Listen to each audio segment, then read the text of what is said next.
Okay, 1, 2, 3, action. Yeah, what's up guys? Fahan here with Zaus again, and today we're with Fahmi. How are you, Fahmi? And Mira, the partner, but unfortunately you cannot shake hands. So today we are at Fahmotor actually at the workshop newly open. How many weeks already? Almost 2 weeks. Almost congratulations.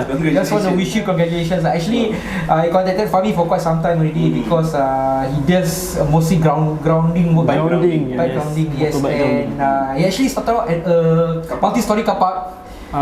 Actually, I started from HDB void deck first. From void deck, then we go to car park.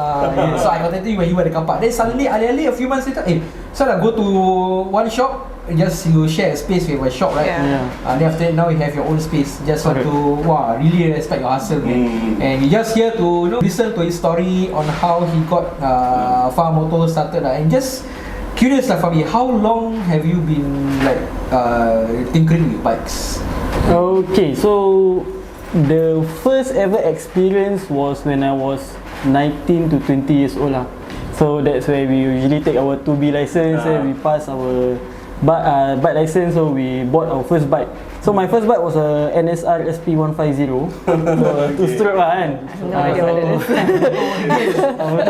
So you know, 2-stroke is very hard to maintain and takes a lot of money to manage to maintain the bike. So at that point of time I was still a student. So from I sending the bike to a motorbike shop, then spend hundreds of dollars. So I actually went to the shop. I'm actually a very visual and fast learner. So I see the mechanic do and I try to duplicate. So but of course so when I duplicate whatever he do, there's always a mistake along the way lah. So when that happens, that's my tuition fee lah. So from piston pasang terbalik, I mean the piston I install it wrongly. My engine block I break it. So engine seized, all this. So this is all the tuition fee that I actually. It must be the hardest tuition fee. So, but of course, as along the journey, right, you fail but there's a lesson behind it. So that's what I learned. That's why I improve on. I fail and I pinpoint where's my mistake. So I improve on that mistake and until now. So you started off for your own bike. That was how many years ago? Don't mind me asking. I'm 10 years ago. 10 years ago. So quite long lah. Quite long back. More than 10 years. So at that time, when you were, how did you decide to maybe since I can do this on my bike already, maybe I can try on other people's bike, So when was the time that you got into doing other people's bikes? Okay, the most important thing, right, when you are confident with your own bikes, always try with your friend bike first. Always try with your friend bike, but don't go for customer bike. Okay, so that was the hardest. I have a friend who is a barber. They learn how to cut hair. Right? Sometimes they call, "Hey, want to be my model?" They ask me want to be my model. So, but of course, I only try once or twice for the modeling thing. But same thing as motorbike. So if you do motorbike and you do your own bike and you think you can do other people's bike, do your own friend bike first. So from there you can learn. At least if got mistake, right, it's your friend. Jadi bahan lah like that. So then so far when I start doing my friend's bike, they actually like my service. So they keep coming back, and then I didn't even thought about doing for other people. That time you were just doing grounding, is it? No, I started off by doing motorbike servicing. Change oil, spot plug. Just for friend, for ourselves. Then I do, last time 10 years ago, LED was hot. No, all bike got LED. Illegal don't do I actually got one story. Last time I got one customer do LED. The moment he come out from the car park, TP stop him. Then from that day onwards, I tell myself, I don't want to do LED anymore. I stop doing LED because kesian lah. He paid me 100 plus for the whole bike LED. Then he come out from the car park, the TP say actually one bulb $70 at the point of time. So don't know how many bulb, but he summoned the guy one whole bike $70 So from that day onwards, I say no more. Just do whatever I've been doing. So no more LED. So I started from there. Then I actually went to e-commerce. I sell like motorbike glove lah, all the bike accessories. So I did that for 1 year. I quit my full-time job after 3 months of doing that. So when I quit my full-time job, I tell myself, this is what I want to do, this is what I love to do, and it's been my passion for a very long time. So I said, okay, put both leg in, go all out. So that's why I go all out, and then I did that for 1 year, but then I get very bored.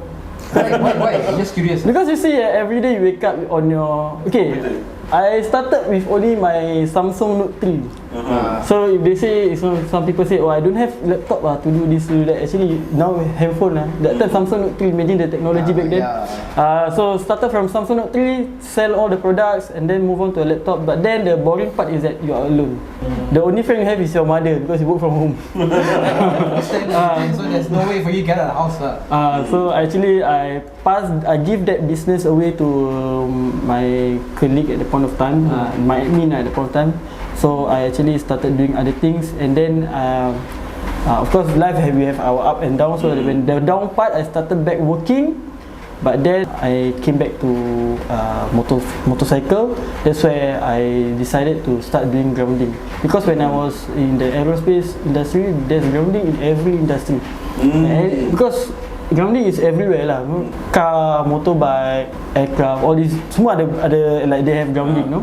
But the way you put grounding on a motorbike and on a car and on other vehicle is different. So I actually researched more about grounding on motorbike, and then I started to do on that point of time. I was already riding my Super 4. When I put on my Super 4, I realized that the throttle response is much more smooth. And the VTEC when you open, usually for Super 4 when I ride the VTEC when open, there's like a lag, and then you open. But when I put the grounding, just straight away the VTEC open.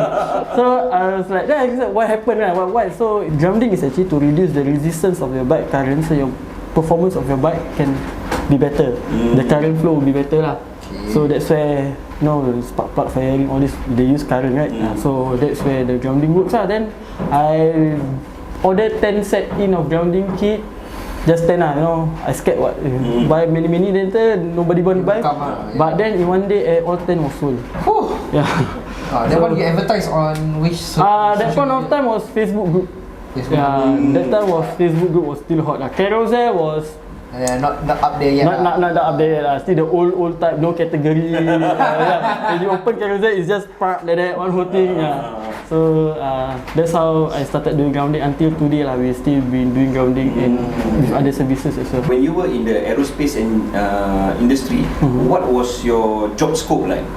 I was an avionics technician, so I studied avionics during my ITE days, and I signed bond with one of the company, MNC company. So cannot further my studies, so I must go work.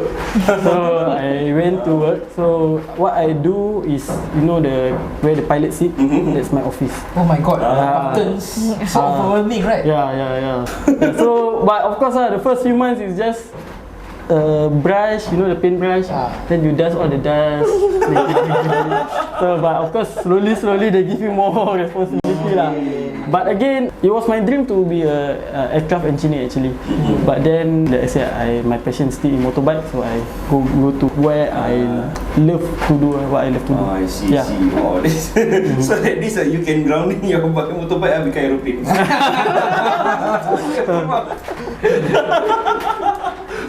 Solat dulu baru fly. Talking about grounding, right? I just need to clear some misconceptions and clear some doubts, because there has been some saying, especially for example, like in my bike group, right? They say when somebody asks for an opinion, is it good to do grounding or what? A lot of people say, no need to do grounding lah. I mean, the performance you will get only very minor increase in performance, all that. So you don't waste your money, all that. So I just want to clear some doubts.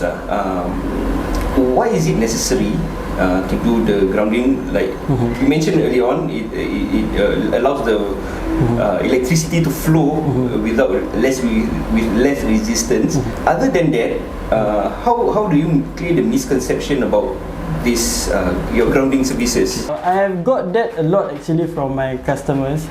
Like most of the question was what you asked, like how does actually grounding really help the bike lah. Okay, and new bike, old bike, all bike can actually have grounding. So why is it necessary? It's actually not necessary to put grounding because all motorbike they have grounding point, but there's only one grounding point lah. So I just explain to your viewers in a layman term as possible how does grounding really works. Okay, so we just imagine in this room there's 1,000 people, but in that room there's only one door. So what happen if I ask everyone in that room to go out at the same time?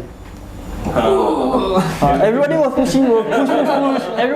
Everyone will rush to one exit point, right? Same thing goes to the grounding kit, right? So in our bike there's already grounding point. Okay, so but in our bike got 1,000 people. When you on your engine, the current flow in a closed circuit. Okay, so that's why got positive, got negative. So closed circuit. But if all these 1,000 people want to go out from one door, it will be cramped lah, a lot of resistance lah. So what I do in that motorbike, instead of there's one door, there's 5 doors. So now I can go here, I can go here, I can go here, I can go here, I can go here. There's a lot of exit. So lesser resistance, there's no people pushing around now. Okay, then the flow of the people going out also much more smoother. That's why they call it continuity lah. There's better continuity. Yeah. That's a limit. Pretty interesting to look at it. So then how about those people saying like it doesn't work. Those people saying it doesn't work. Yeah, it doesn't work. Okay, doesn't work, right? Because you guys also must understand. Not only me who do the grounding, then we also must see the product that is being used for our cable is from the US, and of course like I mentioned, when you want to put grounding, right, some people they go to Google. So when they went to Google, they see this point here, but what they didn't realize that is for the car. Because if you buy the grounding kit, the volt stabilizer, it comes with a instruction, but it's for car. So like I mentioned, car and motorbike is different. You cannot ground it the same way. So I have few customers actually who did their grounding with other vendors, but then when it came to our shop, right, then we see firstly their wire is too thin, like earpiece wire like that. It's too thin, and then the point is not there. There's no continuity. So these two is the most important factor. So for me, alhamdulillah, we have over thousands of reviews or in our carousel. By the way, it's not paid. I don't pay $5 per person to give review. Okay? Because I get it before. Somewhere you pay them $5 per person, right? My friend tell me one. If I got $1,000, $5 per person, I take that money and go holiday. So we have over thousands of reviews that say it works. So again, it's up to the individual. For me, if you never try, you never know. You try first, but try with us lah. If you try with other people, doesn't work, then their problem, not my problem. Yeah. I see. Yeah. Okay. That actually clears some doubts about this.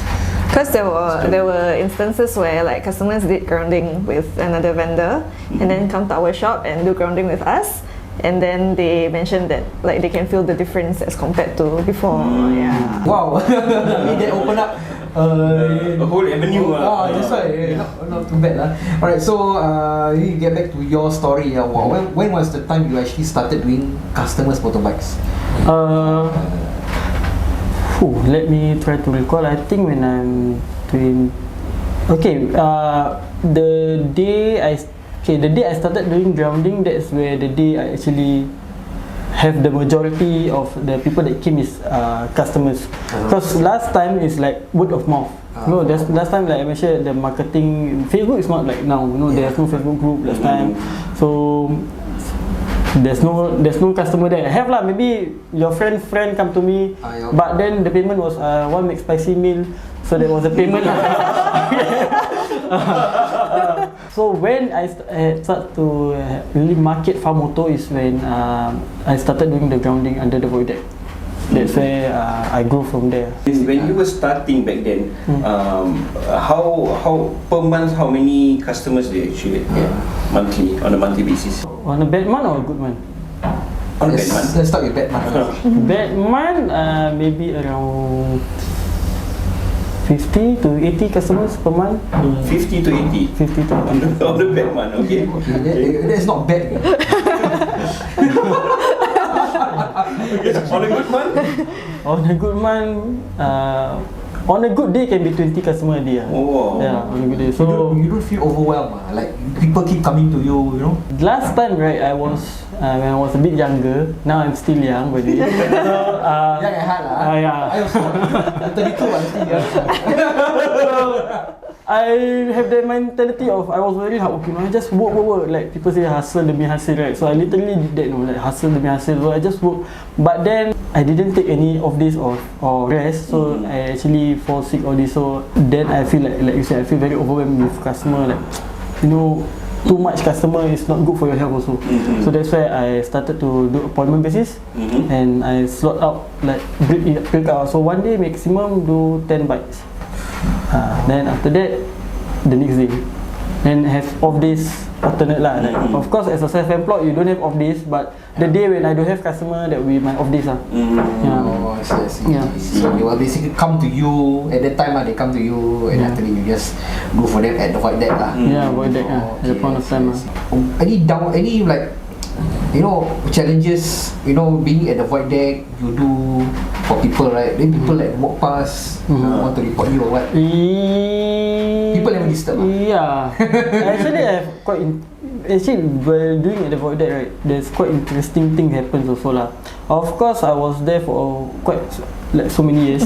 So people tend to know me, and the most important thing is to be friendly lah. Be friends with everyone, and doesn't matter whether I is at the car park or at the void deck. Be friends with everyone. But secondly, don't make the place dirty, because the place dirty, people will try to complain. But again, I emphasize is don't do what I do lah. Okay, because it's not allowed in Singapore to do your motorbike under the void deck lah. Yeah, car park also cannot. That's why I have my own workshop now. So yeah, we got complained before. People did complain about us. So the town council actually came, and the town council was a customer of mine also. So he came to me. He said nicely, don't do here anymore lah. So I think dia pun like tak sampai hati. Correct lah. Apa sama ni? Bagi my friend. Something like that lah. So yeah, they told me not to work there, so I was quite stressed lah kan. Recently lah, before I moved into a workshop, right, the last place was at motorbike car park. I've been thrown pail of water before. Why? Yeah. I don't know. Bising, motor vroom vroom vroom daripada bawah. No, because that's one thing. Sometimes people, especially the Super 4, vroom, so big bikes they come, they have a lot exhaust, and so it's a concern also. So then I decide, okay, now it's the time to move to a workshop lah. One thing is more professional also, and I can do more services and without disturbing anyone, so, and be considerate to my neighbours also lah. So were there any doubts when you wanted to go into a workshop from an MSCB to a workshop? I mean, you have to pay overhead costs, the place, renting the place, necessity, and getting all of the equipment, you know. How was it like for you? Okay, it was actually quite stressful. I will be lying lah if I say it's not quite stressful lah. But of course, with my partner that helping me out, she's also helped me like sourcing and the capital and stuff all this. So we actually the moment when I actually moved into a workshop, and like I was thinking so lah, like how am I going to pay all this? Is my customer is going to come back to me, you know, because they only know me for grounding, they don't know me for other stuff. But I believe in don't look back lah, look forward. So I have the mentality of you never try, you never know. So what if you fail? You don't die. You just maybe close the shop. But alhamdulillah lah, with the marketing and the support that we have from our customers and everyone out there, we managed to open a very nice workshop. Okay, so Mira, just curious, how you get involved in all this? How you get involved in this? So previously I was working in the corporate industry, like a corporate world, in the events industry. So I was a project manager where I did like a lot of things, including marketing. And then he somehow, when we were still friends, like he got to know about it and he asked me for help with regards to marketing, copywriting specifically. And then also the name Fahmotor is copyright lah. No. Copywriting is the one you see at Instagram.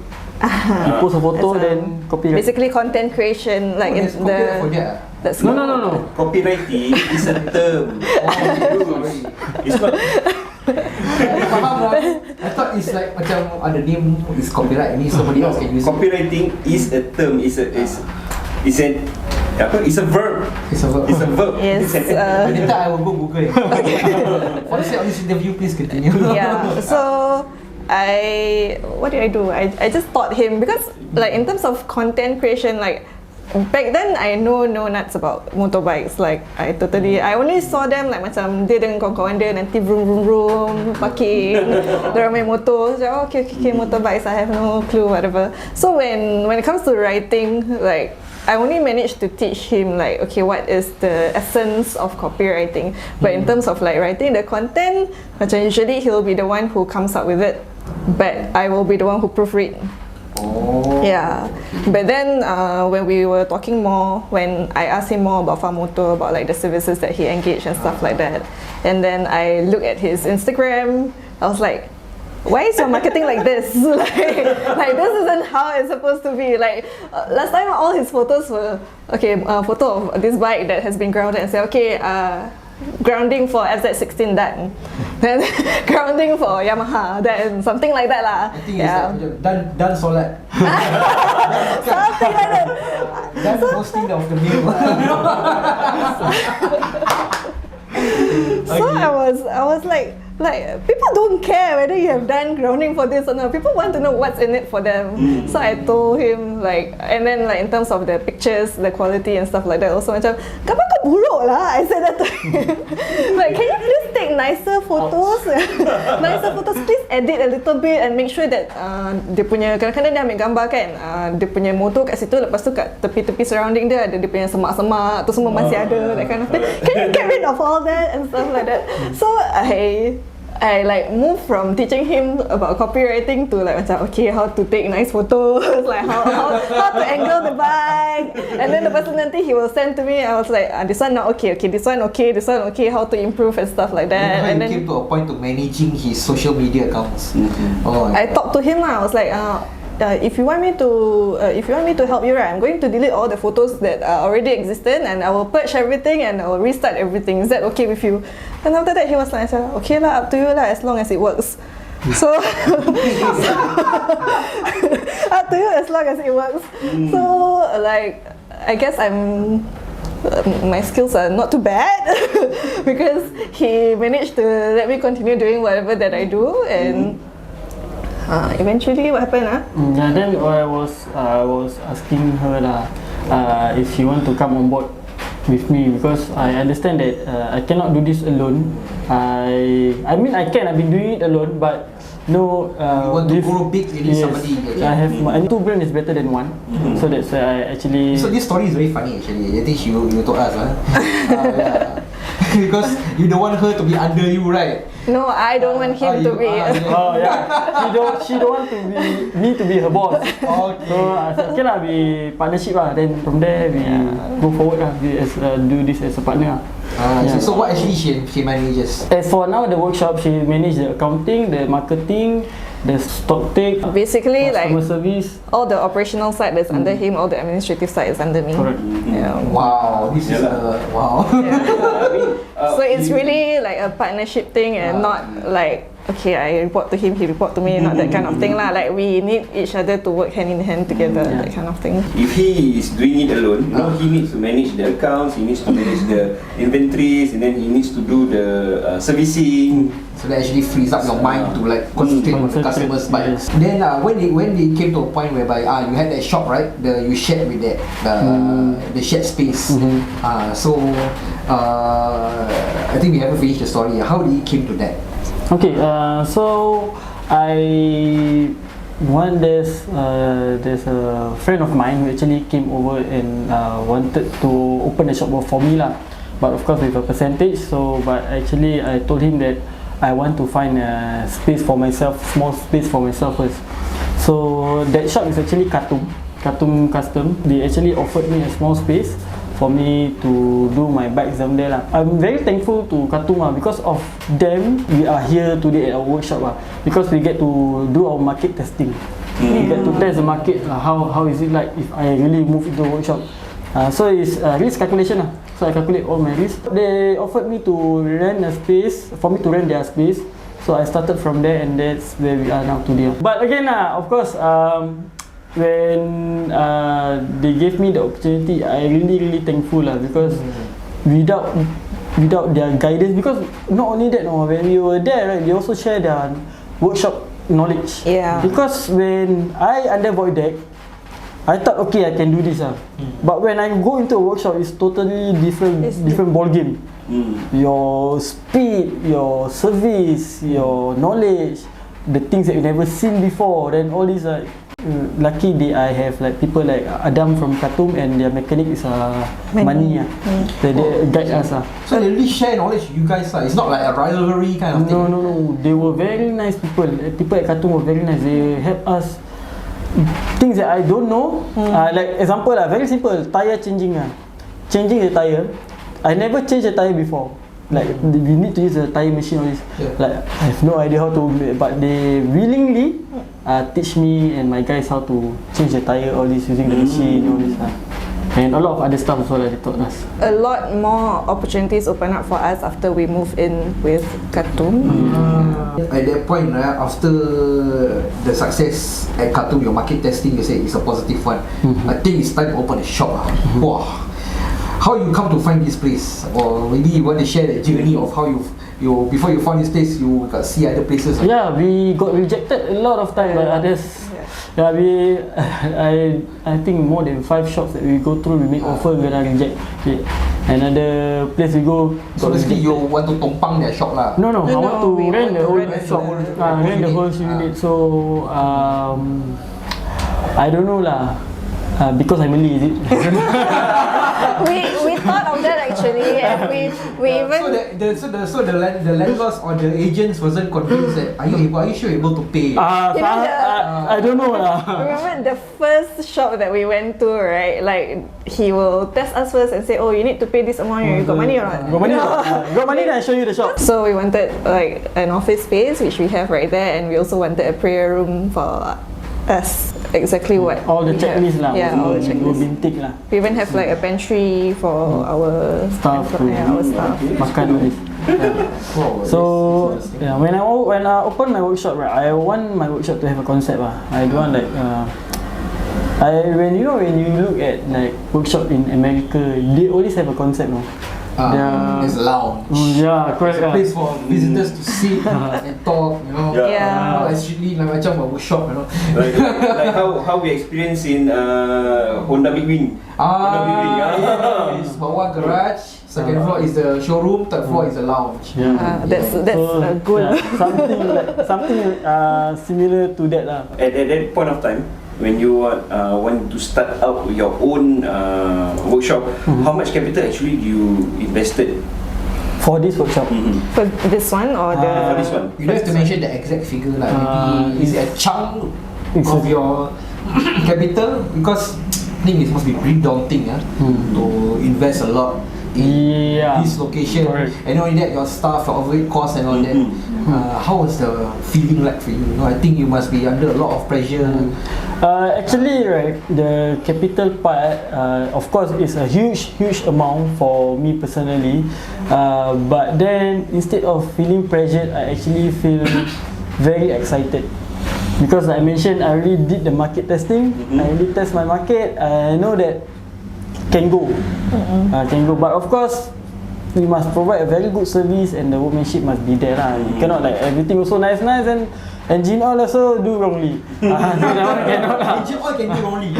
Can sometimes can do wrongly, but of course something like that lah. Okay, so of course we provide. Our main focus right now is also our workmanship and our service.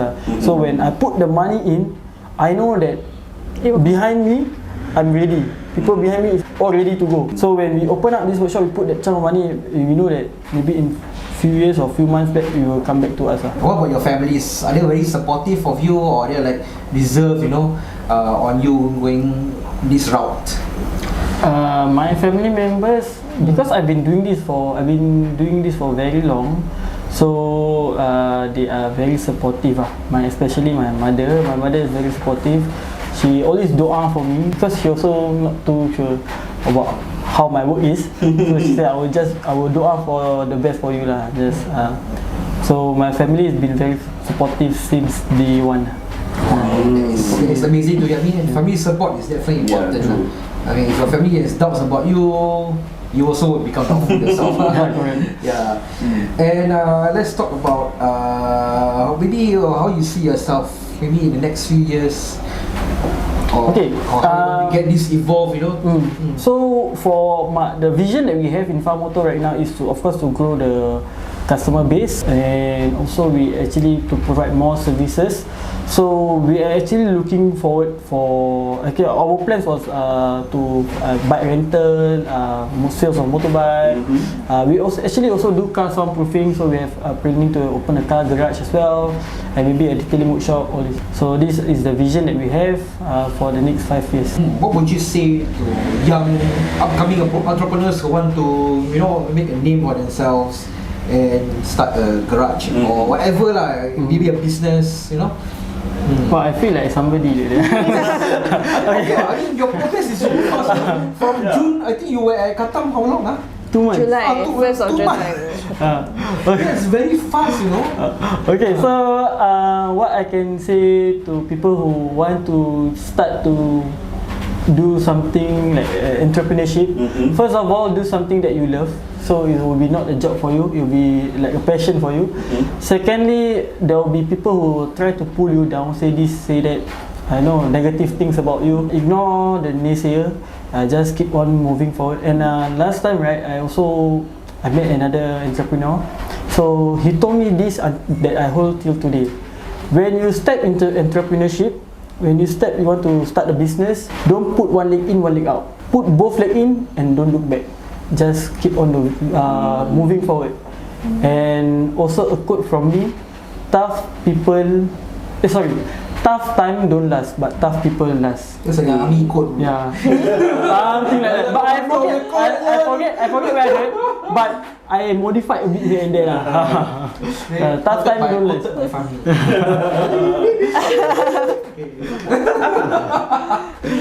I don't think it's quoted by him though. I heard it a lot. Let me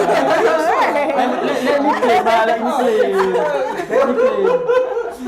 Speaking of challenges, right? What are the challenges over the years that you had while trying to build up yourself, to the point today lah? Mostly it's about personal challenges, like sometimes you feel that you cannot do it. Sometimes you feel like you want to give up. Sometimes you just feel like why am I doing this? Sometimes there's doubt. So, but of course, like sometimes, let's say if of course motorbike is very easy. You don't know, you learn. YouTube is there. There's a lot of content that can teach you. But of course, the personal challenges is the toughest, because there's no one in YouTube that can tell you how to get from point A to point B on your problems. So that's where the challenges comes in. But of course, you really must have a strong mind if you want to get into entrepreneurship. Example, some people used to tell me I cannot do this. No, who are you? You nobody. Your underwear, so your mother buy for you. Then you want to become your own boss. But then I take that as a challenge for myself to prove, not to prove people wrong, but to prove to myself that you can do it. I can do it. Because that's what people see inside me, but I say I can do it.